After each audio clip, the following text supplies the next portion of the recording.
You're listening to Side Hustle Pro, the podcast that teaches you to build and grow your side hustle from passion project to profitable business.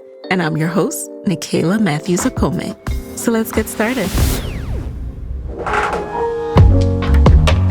Hey guys, welcome back to the show. It's Nikayla here. And today in the guest chair, we have Ericka Chambers, the CEO and co-founder of Puzzles of Color.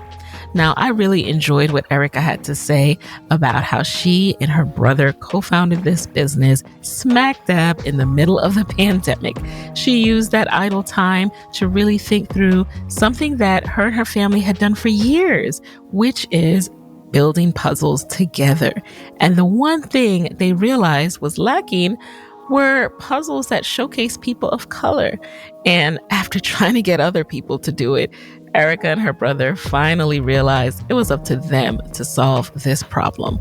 So we get into how they started, how they're growing, how they're realizing what to take off their plate and what to keep on their plate, and so much more. So let's get right into it.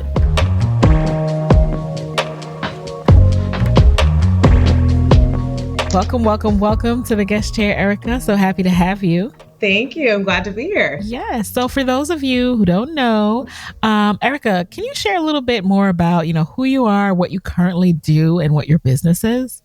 Sure, absolutely. I am Ericka Chambers. My business is Puzzles of Color, and we actually work with artists of color exclusively to license their pieces and turn them into puzzles. So we have anything from some smaller, like 60-piece puzzles, all the way up to 1,000-piece puzzles, with the majority of our puzzles being 500 and 1,000-piece. But yeah, it's a family-run business. My brother and I are in the daily grind of also very involved parents that are also really help with the business as well. But yeah, we have been in business since July of 2020. So we are a pandemic baby. Wow. So you are obviously a side hustler. Now tell me, was this your first experience with side hustling, or have you started other side businesses before? This is my first experience. My brother is a lot more adventurous as far as has always wanted to have his own business. He's had several throughout his lifetime. Okay. But I've always thought about being an entrepreneur but never actually done it. So this is my first official step in that world, and this is my first time. Oh, cool. So why Puzzles of Color? How did this come to be? And where did the inspiration come from? We actually grew up doing puzzles as a family since we were very, very young, like elementary school age. My mom always made sure that we had a puzzle to do to keep us entertained during the winter break. She's a lawyer, so she's like, I don't have time to keep up with you kids. You're out of school, but I still have to work. And so it was something that she gave us as a way to keep us entertained and to keep us out of her hair, basically. And we just really, enjoyed it and glommed onto it. For years, we did the same puzzle over and over, and then every year we just got excited about what puzzle are we going to buy this year? Are we going to do 1,000 pieces? We're going to do 1,500. We just kept growing and growing and growing. Yeah. And so as we got older, we realized we were never finding. My mom was really big about making sure there was representation, and so for her, if it was not a Black person on it, or she's, of course, appreciate all races, but she's like, I want you to see Black people because we lived in a lot of predominantly white neighborhoods and schools. And so for her, she was looking for puzzles that had Black people, and it was really difficult to do. We found a few, but not very many. And so as I got older, I noticed that was still an issue. And so when I was pregnant back in 2019, I was doing putting a puzzle together to put in my nursery. And I realized I cannot find a Black puzzle to save my life. Oh, man. And so that was kind of where I said hey, William, you have a friend that's an artist. You think she would be interested in turning that piece that I love so much into a puzzle? And then we just grew from there. So William being your brother? Yes. Okay. So at that time, did you think it would become a business, or were you just thinking, I want to commission this one time puzzle artwork? Well, the idea was a one-time thing. And I specifically said, hey, you should tell Kwanzaa, this, which is the artist, you should tell her to make puzzles. And like, that was like lobbying it over to somebody else. Always trying to give somebody else a business. You should make this for me. Yeah. Exactly. But then my brother, of course, with his entrepreneur history and experience was like, oh, that's a great business idea. Like, we should do this. And then, from there, we started like looking at other artists, looking at the manufacturing, like really trying to get all the details so that we could, turn it into a business. But I will say we definitely have grown much faster than we ever anticipated. That's what happens when you hit on a need, Very true.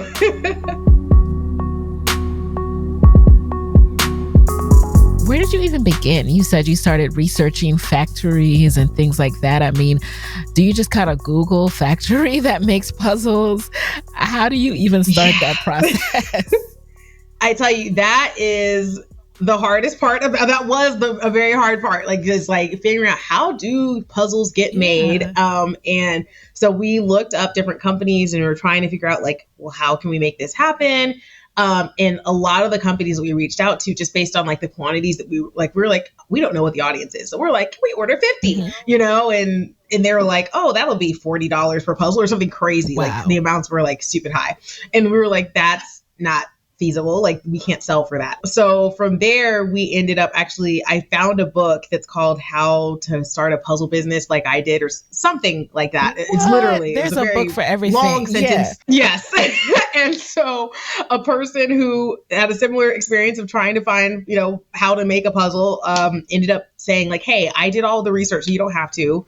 And so I read the book like literally overnight, and we had like, it was Juneteenth, was like everybody, all my family was off work. So we like went up my mom's house, had a barbecue, and I was like, okay, I read the book. This is what we need. And we started to like search for like a roller die machine and like the kind of board you need and like a company that can print and mount and all this stuff. That's amazing. That is amazing. And what I love about that story too is the fact that it's Juneteenth and you're like, all right, guys, here is how we are going to start this family business. Like how symbolic is that on that date? So now these pieces start coming together, but you work full time. So how does your experience and what you do full-time, if at all, how does that help with you starting a business and applying that to your own business? Well, that is one thing that's beautiful about, being in a family business is that my brother and I are very complimentary of each other. So he is a creative, like he works with all of the artists and like binds the pieces. And he used to work in printing, for a printing company. He's a graphic designer. He did our logo. And so he has that knowledge and that experience. And then on my end, I actually went to school for event management. But I ended up in the corporate world doing project management and process management. Okay. And so I had like that very organized experience. I knew like, how do we get this project done? Like if we say we want a collection by this day, what are the steps to get to that point? And so I kind of handle like the business side of like making sure we get our goals, and he handles like the creative side. That project management experience. I mean, that alone, that just comes in handy. So, and I mean, your hospitality experience, I'm sure too, just dealing with different personality types, which like I can kind of tell 100%. The hospitality background, but okay, I really love that. So now you guys are starting things up. Besides like getting the materials and the physical aspect of the business together, what are some things you started to consider about, what you really need if you're going to make this a serious business, a long-term thing? Like, what are some ducks that you started to get into a row? Well, of course, just the general stuff of like licensing your business. Like William, when we had a lot of different company names in our head, and he was like Googling them all, like, okay, since this already exists, like, we need to go ahead and get the name registered, all of that kind of stuff, like that generic, just every business needs to have. And when you say registered, you mean get your trademark for it? Yeah, well, not the trademark. We actually didn't apply for that for a while, but like getting registered with the state and getting your name, yes. license yeah, with that. I just wanted to clarify that because, and Yes. I like that you talk about doing it later because a lot of people get really hung up on, oh, I got to trademark this and all this other stuff. And, you know, that could come later as long as your name's not taken, you know, and you register it and you start putting it in use. Not legal advice, y'all. Disclaimer, not legal advice. But so many times people change their names. And so they start this trademark process and you're not even going to end up using that name. So you get your business. We changed our name over time. So you did? Okay. Yeah. We were going to be Puzzles by Us or something like that. I don't remember. And we had registered, like not registered, but like we had like created a Facebook page and I think we did register it with the state. But then over time, like I was up in the middle of the night breastfeeding and was like, you know what, like if we really are talking about like we're working with artists of color, we're, you know, wanting to uplift and show representation, like why not Puzzles of Color to play on like people of color? And so from there, you know, we decided to change everything, change up our name and change how we branded like our color scheme and everything.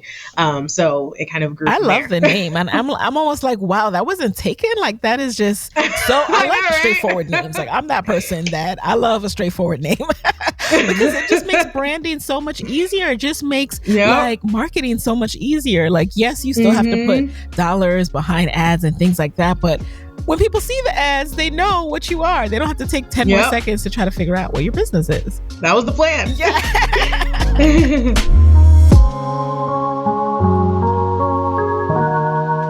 So what have been some of the challenges as you got started? You know, it sounds like it started to sound linear almost, like you did this and you did that and then everything started to come together. But were there any tough moments and how did you deal with them? There have been a series of tough moments. I definitely have had moments where I was just laying in bed like, why did I do this to myself? No one told I me to was start living this a perfectly fine life. And why did I set myself up for all of this work? It is a constant struggle. We were very fortunate in that my mother just knows people. She actually went to high school with a person who's actually a local CBS newscaster. And so she said, hey, we're starting this business and you really should cover us. And he decided to cover us. And then from there, we got national news coverage and we were on CBS This Morning and a few other shows, which was fantastic. However, that was literally, I think we had started selling in October and they put us on the news in January. Okay. And so there was a significant, a lot of attention put on us suddenly, a significant spike, that's the word. And so from there, we actually used to cut in-house. That was the way the book taught us, like, this is how you make your own puzzles. And the good thing about that is during COVID, a lot of the puzzle companies were not taking new customers. And so even if we wanted to hire a manufacturing company, we could not find any.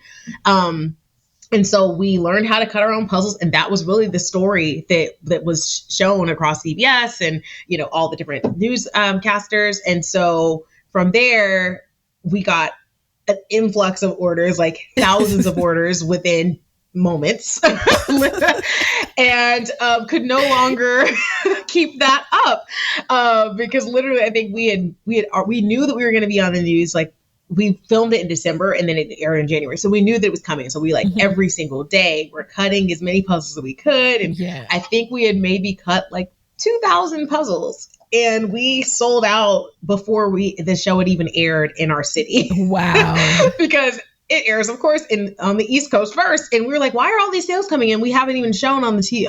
It hasn't came up yet and didn't know that it actually does not air simultaneously. So, so yeah, we had to, you know, handle like, you know, a lot of customer service things of like, hey, I'm so sorry. There is going to be a significant delay in you getting your order. And did you have any help with this at this point? Like when you're cutting, I mean, you're also working full time. So like, are you cutting mostly on weekends? Because every day can't be devoted to cutting these puzzles and responding to people. So how are you managing that new influx? Absolutely. So exactly. We cut as much as we could. I mean, I was cutting every day. This is at my garage. Okay. But my brother doesn't live with me. My parents don't live with me. So they were coming on the weekends to cut. My brother actually at the time was working part-time. And so he was able to come, a few days a week. And we ended up hiring a friend of his that was laid off during COVID. And she was cutting literally all day when I was in meetings. And I was like, I just hear the machine running in the background. So we were cutting, every day, but it was definitely significantly, not nearly as many as days we needed. Yeah.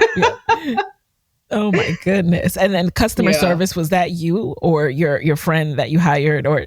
That was me. I handled and still do handle every single email that comes in. And I just after the show aired, it was just a lot of stuff was just people saying like, oh, thank you so much. I love this idea, that kind of stuff. And like, I made sure that we responded to every single email because I'm like, they took time out of their day to go to the CBS website, to go to our website, to send us this message. And like, that is so special to us. So we responded to every single email. Would you say it's improved since then? So that was you said January. Now, how is it feeling like as the year went on? Like, how did you get a handle on managing demand, managing supply, and managing fulfillment?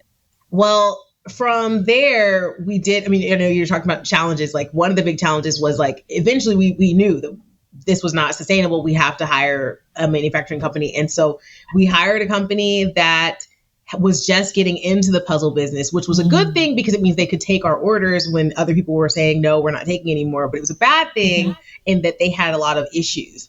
And so like they told us we would get our puzzles by mid-February. We didn't get them from them until April or May. Wow. And so that was an issue.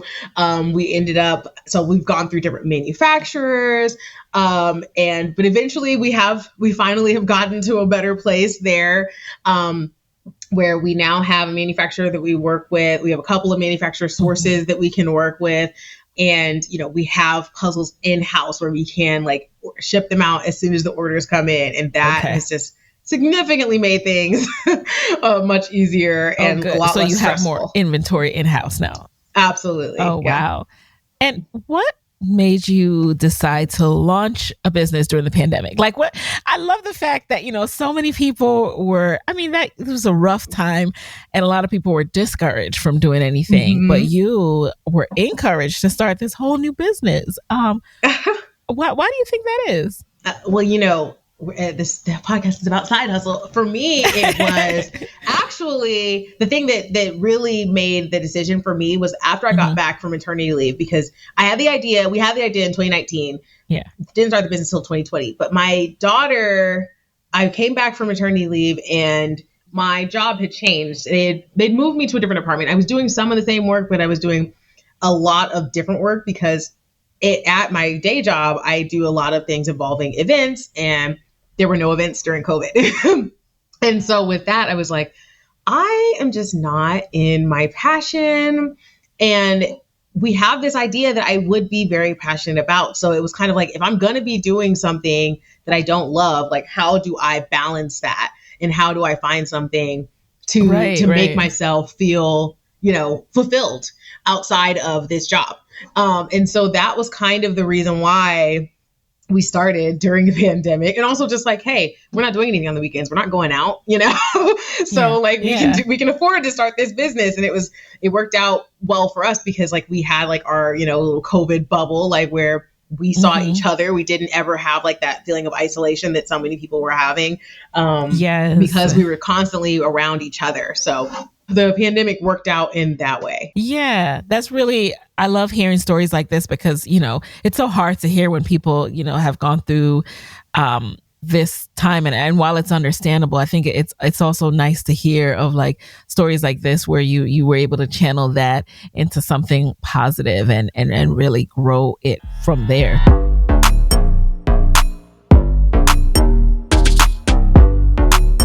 What about upfront costs in terms of, a lot of times people invest a lot of money on the upfront side into their materials and their supply, all the cost of goods, and they don't see that profit for a while. What's been your experience with Puzzles of Color?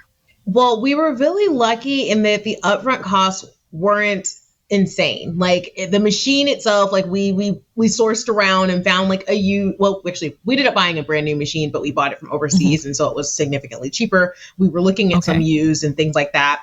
The dyes and all of that stuff, we knew that like margin wise we were okay, and we knew that if we buy, X amount of the puzzles already on the boards, that we'd cut them and we'd sell them for a certain amount. And so we knew that we could balance it out. Like, oh, if we sell 100 puzzles, then we'll break even or whatever it was. Yeah. And so the upfront costs luckily were not too bad. The maintenance costs are a different story. So what's involved in maintenance? Well, for us, now that we have, a manufacturer, and, sometimes we're going overseas, but sometimes we're local. It gets really expensive. The shipping of things, and the cost of like now with the volume that we're buying is so much higher than what we were buying before. And so that's a lot more upfront costs, and then, hope that puzzle sells as well as you hope it will. And so that part, it's like, oh, this is a pretty expensive to keep up, but yes. But it takes money to make money, I guess. That's what they say. It takes money to make money. Are you having to like pour almost all of it back into like the next big batch order, or are you able to retain some of that to hire more to pay yourselves? Like how has it been? Because I mean, it's less than 2 years old. Yeah. So we did not pay ourselves we paid ourselves, I think, well, actually, no, we didn't. I was going to say we paid ourselves the first year, but we didn't. We just started paying ourselves this year, in 2022. So I was like, listen, this is too much work for me to not see anything out of it. Like, the whole point of this was to get paid. And so I was like, that was like one of the things that I said is the absolute goal this year is to pay ourselves, even though we are putting a significant amount back into the business. Yes. So, we're paying ourselves technically, but not enough to live with, not enough to live off of. It's still something.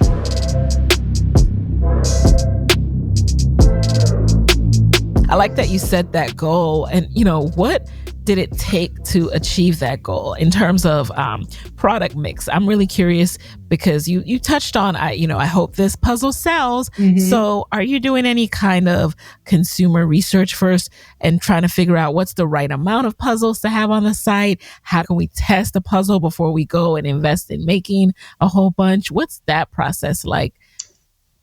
It's still very much a work in progress. We have done, like, I know one puzzle we have that just came out is called Sisters, and it was actually done by the same artist that did our puzzle that we did in the first collection called Black Boy Joy, and people were asking for that puzzle. They'd seen it on like the picture that our artist picture, it was in the background, and they were like, where is that? I want that one. Where is that behind her? And so we've had a few where it was like, okay, there's a demand for this, like, or, they may be like, oh, I see that you have a puzzle with a father and son. Can I get up? Where's the mom? That kind of thing. So we've had, some feedback as far as that is concerned. And we've been able to try to find something within that realm. But it is still it's also like, hey, we don't have this yet. Like, let's try a puzzle with this and see what happens. And then also knowing your demographics, like we know that like, we have a lot of female buyers. We know the age ranges that we're working with. And so from there, we kind of think of like, what is in the mindset of those consumers. Speaking of those consumers, now let's touch more on marketing. Now, I know I said that the name speaks for itself. It does, part of the work for you. But after the CBS story aired and, that dies down a little bit, how do you maintain the marketing? What are some things that you do to generate interest and awareness of your brand? We have not run an ad campaign yet. We have been very fortunate in that we got a huge mailing list after CBS, and we were just recently on The View, and we got an influx of mailing list there. Yeah. And so from there, we've really just been able to kind of like send a lot of like marketing emails to our existing list. But I think where we do spend money is events. We just came back from South by Southwest in Austin, Texas. We were just at a trade show that we went to in February. So we're trying to like get out there because we know one thing we do know is like when people see us, they buy. And they may not, you may not always get them on social media ads, but like when they see you in person, it's like, oh, wow, I have to have that. So we actually attended the state fair. We're in Texas. So this Texas State Fair last year, and that's like a month-long event. We only did half of it, but we just like got a huge influx of people from there. And that's like just where we really spend a lot of our money is like events. And then we also do have like, of course, like a lot of cross promotion with our artists. Like if our artist has an event going on, we are promoting that. And then the artists are also, of course, promoting their puzzle because they get a percentage of all the sales. Okay. And thank you for mentioning that because I was curious about that. Do you work with more than one artist? Yeah. Yep. We have out of the 14 puzzles, we have 13 artists. So yeah, we interesting. Was that a conscious decision to go with more than one person rather than like have one artist do many different puzzles? Yeah. There are definitely some artists where we're like, oh my gosh, you have so much great stuff. Like we're going to have to come back to you. But we did make a conscious decision of working with multiple artists because like we want to give multiple artists that platform that we provide. And then also it's really good because we have different styles. Like, so you may not love the art of Blossom, but you may love Do What Makes You Happy or, whatever. Like it gives everybody a chance to find something that speaks to them. Right. And matches your aesthetic a little bit more. Exactly. Because I imagine some people you do the puzzle, then you want to frame it and just like, have it as art. So absolutely. I think that's a really cool decision. Now, you mentioned your email list. So, email lists, they're one of those things that sometimes people think it's really easy or it will just come, organically. People will go to your website, but it actually takes some skill to get people to give you that email, especially if they haven't purchased yet. Yeah. So, what are some tips that you've learned in your journey so far? What really helps with building that email list? Well, we have like a pop-up just automatically on our website, and my brother fought me over that. He was like, I was like, are you kidding me? I know the like, pop-ups. You have to do this. The thing is, I always think about taking out. Me too. Like I feel bad sometimes, but then you look at those signups, you look at those conversion rates. Exactly. I mean, literally, people are signing up. Exactly. I'm like, you can give off 5%. Like it can be a tiny amount, but people will do it because it's like, heck, why not? Like, even if I'm not going to buy something now, I'll use the code eventually, And so that is a big source. But also when we're at events, we, ask people to sign up for our mailing list there. When we have been on like the TV shows and things like that, we've gotten some signups that direction. I'm trying to think of like other sources, but I think that's really been mostly it. The pop-up is like a big source of our signups. Yes. I'm glad that you mentioned that because, they've even kind of rebranded pop-ups so that we don't feel as bad as marketers. You call them like the hello bar, the welcome box. Yeah, exactly. I think that's what ours is, a welcome box. What we're doing. Yeah. We're welcoming people and we're saying hello. So just think of it like that because it actually works, you guys. You might think it's annoying, but do it, test it, and you will see that conversion rate is extraordinarily high. And then also there's text. We also have, we just recently started doing the text message marketing as well, because I know for me, I sign up for mailing lists and I don't always see them because they go to that separate promotion box or whatever. Right. And so we actually also have a text membership, and it's called like Puzzle Club. And so from there, people can get a discount, and they also hear about like we had a flash sale for 2/2/2 day. And so, they get like all kinds of random flash sales and perks from that as well. Okay. And when did you incorporate PR into your strategy? Was this another conscious decision, or was it something that kind of came about through relationships and organically? That was something that also, again, came this year. We were lucky that we kind of were able to ride the wave of the PR that we got last year. But we just were like, okay, we know that we can't go to every event in every state. And so we need to get in front of people's faces in a different way. And another thing is like we were predominantly on television, just like organically, because a lot of other, once you've seen on one thing, you get picked up other places.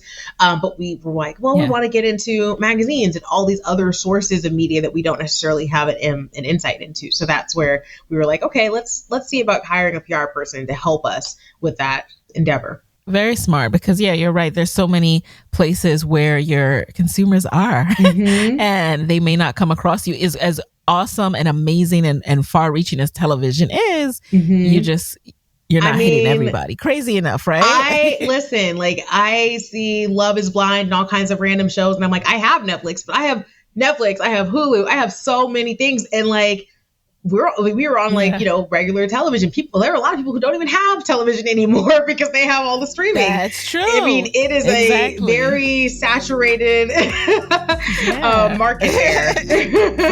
For sure. Now that you are in the space where you're doing so much more business, how are you juggling the full-time and the side hustle, making space for both? Especially are you virtual, or are you going into the office? Yes, we work virtually. I actually happen to be just off today, but I will tell you that is definitely a struggle, especially recently, is balancing and juggling. I also have a 2-year-old. And so I work a full job and I work a full day of work. I actually just recently ended up sending her to daycare because she used to be at home with me on top of all of this. But sending her to daycare was a big help. I work a regular day job, and then I take a break after she gets off of school, and we have lunch and, or dinner, and we play, and then I go back to work, and I start working on Puzzles of Color at night. So it is a lot. Wow. More power to you. I know about having that little 2-year-old coworker at home. I know how that goes. It was magical when she was really, really little. I loved it. But once she got mobile, I was like, all right, we gotta get out of here. And it's also just I love you, baby. Yeah. It's just so cool to see them, though, what they're learning and how they're interacting with their little fellow, short little people. So exactly. So before we get into the lightning round, I'd love to know a little bit more about how you guys are thinking about the business moving forward, like how you're thinking of how you want to expand it, or how do you want to maintain it in a way so that it allows you guys to not be so hands-on. If you're starting to think through those things, like I'd love to hear how you guys are approaching it. Absolutely. Well, I will say we were very fortunate. Also, my dad is just retired fairly recently, like a few months ago. So he's able to really help take a little bit of the pressure off. And honestly, for us, because it is like such a family business and we're getting to spend so much time together, we have kept a lot of things that we didn't necessarily have to, because it was just nice to all be together. So we have kept a lot of things that we don't necessarily have to. But one thing we are working on is actually we just started working with a company that can help us as far as like the retailers and getting into the retailer and managing that relationship, because that is one thing that I don't feel like I've been the best at, is keeping up the relationships once we've worked with them. And so we are just kind of thinking about like, what do we like to do and what do we not? Because either we pay ourselves or we pay somebody else, but it does have to get done. And so like my brother loves the graphic design. He likes to create. So what are the other things that you're doing? And let's get those off of your plate. And same thing for me. I just hired somebody to handle our taxes because I cannot do it anymore. And so like, kind of trying to figure out like, list all those things. And what do you like to keep? What do you want to keep? And then what do you not like? And that's kind of been our approach. Yes. And the good thing with listing too is that you start to kind of write down what people need to help you with, because when it's all in your head and you're just like, I just want a social media person, or I just want to, this person to do this, is like, well, what does that entail? What does that look like? How many hours does that require? Exactly. And then you don't even realize how much you're doing because you're just so busy doing it. And so like, definitely it's like, oh man, and it comes easily a lot of time on that stuff. And that's not the best use of my time. And so really that's been like the way we've kind of established like, okay, I'm spending way too much time over here. I need to be doing this. Let's list it out and start knocking them out. Yep.